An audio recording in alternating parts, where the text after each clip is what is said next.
Welcome to educational mass classes. तो आज के इस वीडियो में हम लोग बात करने वाले हैं क्लास 10th के बिहार बोर्ड के 2027 बोर्ड एग्ज़ाम के लिए ज्योग्राफी के चैप्टर 1 का प्राकृतिक संसाधन के पार्ट 3। अगर आप लोग प्राकृतिक संसाधन के पार्ट 1 नहीं देखे हैं तो हमारे चैनल में विजिट करके प्राकृतिक संसाधन के पार्ट 1 और पार्ट 2 जरूर देख लीजिएगा। आज की इस वीडियो में हम लोग पार्ट 3 देखने वाले हैं। तो चलिए हम लोग बिना देरी के वीडियो को स्टार्ट करते हैं। स्टार्ट करने से पहले अगर आप लोग अभी तक इस वीडियो को लाइक नहीं किए तो लाइक जरूर कीजिएगा और ऐसा ही वीडियो देखने के लिए हमारे चैनल को सब्सक्राइब करना ना भूलिएगा और इस वीडियो के लिंक अपने दोस्तों का शेयर जरूर कीजिए ताकि आपका दोस्त भी इस वीडियो से पढ़कर लाभ उठाए। तो चलिए बिना देरी के वीडियो को स्टार्ट करते हैं। तो आज की इस वीडियो में सबसे पहला क्वेश्चन हम लोग देखने वाले कि मृदा संरक्षण पर एक निबंध लिखे। तो पूछेगा आप लोग उस क्वेश्चन में कि मृदा संरक्षण पर एक निबंध लिखे, तो इसका उत्तर आप लोग कैसे लिखिएगा? तो इसका उत्तर कैसे होगा? तो मिट्टी को अपने स्थान से विभिन्न क्रियाओं द्वारा स्थानांतरित होने से बचाने के लिए जो भी उपाय या कदम उठाए जाते हैं भू संरक्षण कहलाते हैं। यानी अब विभिन्न क्रियाओं के द्वारा स्थानांतरण यानी एक जगह से दूसरी जगह जाता है, उसको बचाने के लिए जो उपाय या कदम उठाए जाते हैं उसी को हम लोग क्या कहते हैं? भू संरक्षण कहते हैं। आगे क्या बोल रहा है?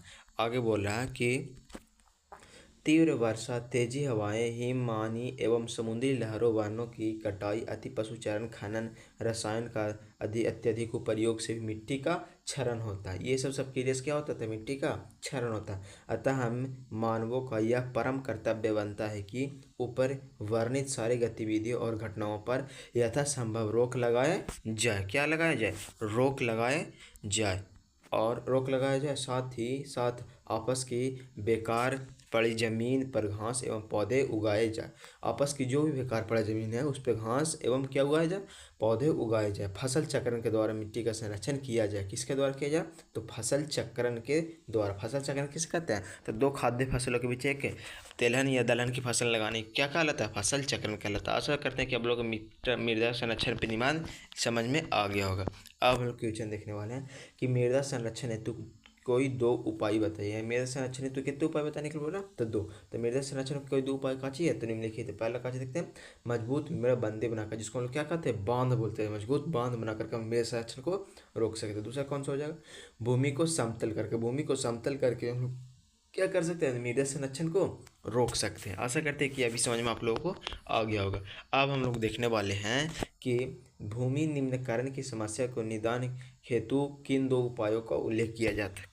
यानी भूमि का निम्नीकरण जो होता है उस समस्याओं को निदान करने हेतु कौन सा दो उपाय है? तो सबसे पहले देखते हैं, भूमि निम्नीकरण का मतलब है कि भूमि की गुणवत्ता और उत्पादकता में कमी आना। भूमि निम्नीकरण का मतलब क्या है? तो भूमि की गुणवत्ता और उत्पादकता में क्या आना? कमी आना भूमि निम्नीकरण का कारण है।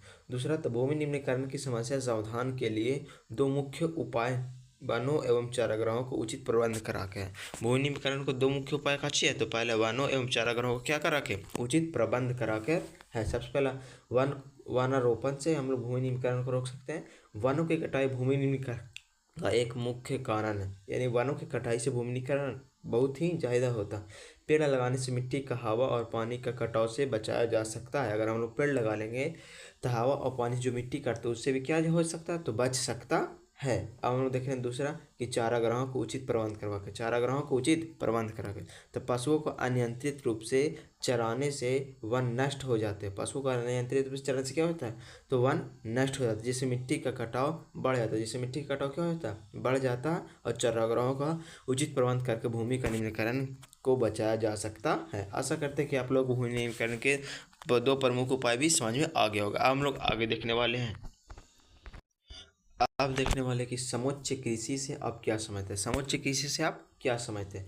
तो मिट्टी की सतत गुणवत्ता बने रहे इसके लिए वर्षा जल का संचयन, भूपृष्ठ जल का संरक्षण, भूमिगत जल की पुनः पूर्तियों के साथ साथ पहाड़ों क्षेत्रों में सीढ़ीनुमा खेती की जाती है। पहाड़ों क्षेत्र में क्या किया जाता है? सीढ़ीनुमा खेती की जाती है, जिसे समुच्च कृषि कहते हैं। जिससे क्या कहते हैं? समुच्च कृषि कहते हैं। इस विधि द्वारा मिट्टी की उर्वरक शक्ति एवं संरक्षण के साथ साथ हो जाता है। संरक्षण भी क्या होता है? साथ साथ हो जाता है। आशा करते हैं कि समुच्च कृषि भी समझ में आ गई। समुच्च कृषि में क्या होता है? तो भूपृष्ठ का जल का संचरण, भूमिगत जल का पूर्ण पूर्ति होगी, साथ ही साथ पहाड़ी क्षेत्र में सीढ़ीनुमा खेती करके भी हम लोग समुच्च कृषि कर सकते हैं। आशा करते हैं समुच्च कृषि भी समझ में आ गया होगा। तब हम लोग इस वीडियो में देखेंगे कि पवन अपर्दन वाले क्षेत्रों में कृषि की कौन सी पद्धति अपनाई जाती है? यह क्वेश्चन का पूछा हुआ, तो यह क्वेश्चन 2022 में 21 में पूछा हुआ क्वेश्चन है कि पवन अपर्दन वाले क्षेत्रों में कौन मिट्टी कृषि की कौन सी पद्धति अपनाई जाती है। तो इसका उत्तर क्या होगा? इसका उत्तर होगा कि पवन अपर्दन वाले क्षेत्रों में मिट्टी की पट्टिका कृषि श्रेयस्कर है। यानी पवन अपर्दन वाले क्षेत्रों में किस प्रकार की कृषि अपनाया जाता है? तब पट्टिका कृषि अपनाई जाती है। किस प्रकार की कृषि? पट्टिका कृषि। इसके अंतर्गत फसलों के बीच घास की पट्टिका विकसित करते हैं। फसलों के बीच क्या करते हैं? तो घास की पट्टिका विकसित करते हैं। इसके तहत रसायन का उचित प्रयोग कर मिट्टी की संरक्षण किया जाता है। क्या किया जाता है? रसायनिक को हम लोग उचित प्रयोग करके मिट्टी को संरक्षित कर सकते हैं। रसायनों को सतत उपयोग से मिट्टी का पोषक तत्व में कमी आने लगती है। यानी हम लोग रसायन का लगातार उपयोग करेंगे तो मिट्टी के जो पोषक तत्व है उसमें भी क्या आने लगता है? कमी आने लगता है। आशा करते हैं कि आप लोगों को भी अभी क्वेश्चन समझ में आ गया होगा। अब हम लोग क्वेश्चन देखने वाले हैं।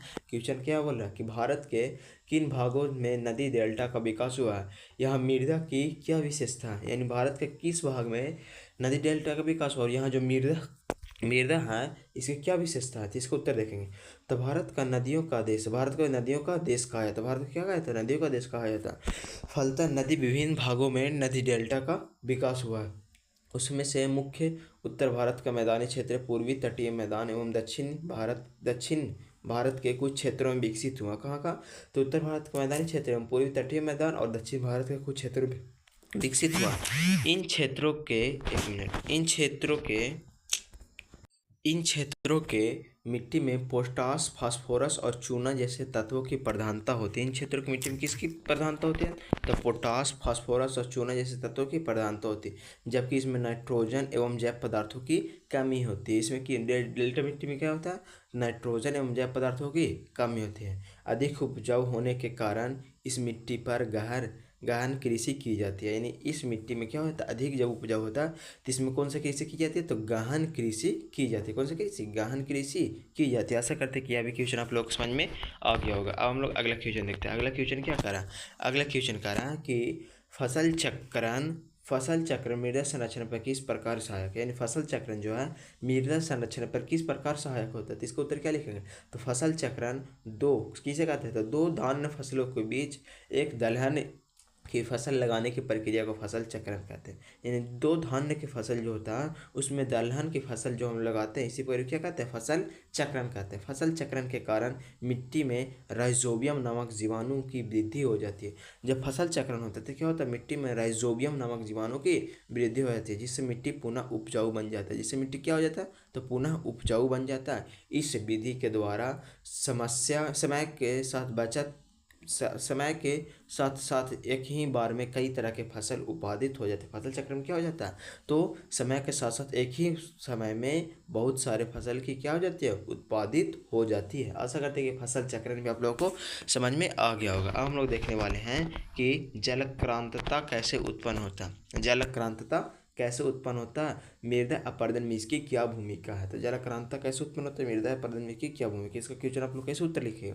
तो किसी भी निश्चित स्थान पर अत्यधिक वर्षा जल प्रवाहित करने अथवा अधिक सिंचाई से आवश्यकता से अधिक मिट्टी में नमी आ जाती है। आवश्यकता से क्या आ जाती है? तो अधिक मिट्टी में नमी आ जाती है। इस परिस्थिति में मिट्टी में लवणीय और क्षारीय गुण बढ़ जाता है। जब आवश्यकता से अधिक मिट्टी में क्या जाती है? नमी आ जाती है तो इसमें क्या होता है? लवणीय और क्षारीय गुण बढ़ जाता है। लवणीय क्षारीय गुण बढ़ जाता है जिसे कि जलक्रांतता कहते हैं। जलक्रांतता किसे कहते हैं? तो आवश्यकता से अधिक जल प्रवाहित करते हैं तो अधिक सिंचाई से अधिक मिट्टी में क्या होता है? नमी आ जाती है जिससे लवणीय और क्षारीय गुण बढ़ जाता है। इसी को हम लोग क्या कहते हैं? जलक्रांतता कहते हैं। अब हम लोग आगे देखेंगे कि मिट्टी अपरदन में इसकी क्या भूमिका? जलक्रांतता को मिट्टी अपरदन में क्या भूमिका?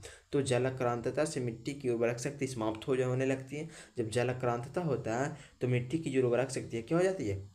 समाप्त होने लगती है। दूसरा, खनिज आधारित उद्योगों में चूना पत्थर खड़िया आदि के पीसने से भूमि पर जो परत बनती है उसे मिट्टी अपरदन कहते हैं। खनिज आधारित उद्योग चूना पत्थर खड़िया आदि जो हम लोग पीसते हैं जो भूमि पर एक परत बनती है उसी से भी क्या होता है? मिट्टी अपरदन होता है। तीसरा, उद्योगों से निकालने वाले अपशिष्ट पदार्थों से भी भूमि और जल दोनों को प्रदूषित और अपरदन का कार्य करता है। भूमि जो उद्योग से अपशिष्ट जल निकलता है, पदार्थ निकलता है, उससे भूमि और जल दोनों को क्या करता है? प्रदूषित करता है और अपरदन का कारण बनता है। आशा करते हैं कि मिट्टी अपरदन से क्या भूमि एक मिनट मिट्टी उत्पादन में इसकी निम्न भूमिका के बारे में आप लोग समझ में आ गया होगा।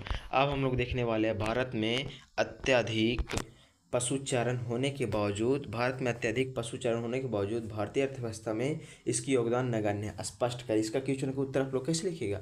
तो कृषि भारतीय व्यवस्था की रीढ़ मानी जाती है। कृषि जो भारतीय व्यवस्था क्या मानी जाती है, रीढ़ मानी जाती है। वैसे तो भारत पशुधन के मामले में विश्व के अग्रणी देशों में शामिल किया जाता है। पशुधन के मामले में क्या किया जाता है, तो विश्व के अग्रणी देशों में शामिल किया जाता है। परंतु अस्थायी चारागाह, बहुत कम भूमि एवं पशुओं के लिए पर्याप्त और पौष्टिक चारा उपलब्ध न होने के कारण इसके प्रतिकूल प्रभाव पड़ता है। यानी जो हमारे यहाँ पशु है उसमें बहुत अच्छा पौष्टिक पदार्थ नहीं मिलता है, जिससे क्या होता है, पशुओं पर प्रतिकूल प्रभाव पड़ता है। हमारे देश की गायों और भैंसों की नस्ल बहुत ही कम दूध करती है। यानी जो हमारे देश में गाय और भैंस पाया जाता है वो काची है, तो बहुत कम दूध करने वाली नस्ल की है।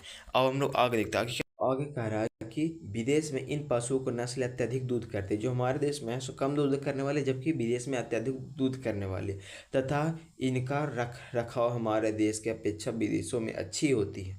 रख रखाव क्या होता है, हमारे देश के अपेक्षा विदेशों में अच्छी तरह से रखते हैं। कम दूध और अधिक भोजन या चारा देने से भारतीय कृषकों के साथ अर्थव्यवस्था में भी आगे नहीं बढ़ पाते हैं। आशा करते हैं कि आप लोग को यह क्वेश्चन भी समझ में आ गया होगा। और अगर आप लोग यह वीडियो समझ में आया तो इस वीडियो को लाइक ज़रूर कीजिएगा और ऐसे ही वीडियो देखने के लिए हमारे चैनल को सब्सक्राइब करना न भूलिएगा। और इस वीडियो को लिंक अपने दोस्तों के पास शेयर जरूर कीजिएगा, ताकि आपका दोस्त भी इस वीडियो से पढ़ के लाभ उठा पाए। मिलते हैं अगले वीडियो, तब तक के लिए जय हिंद, धन्यवाद।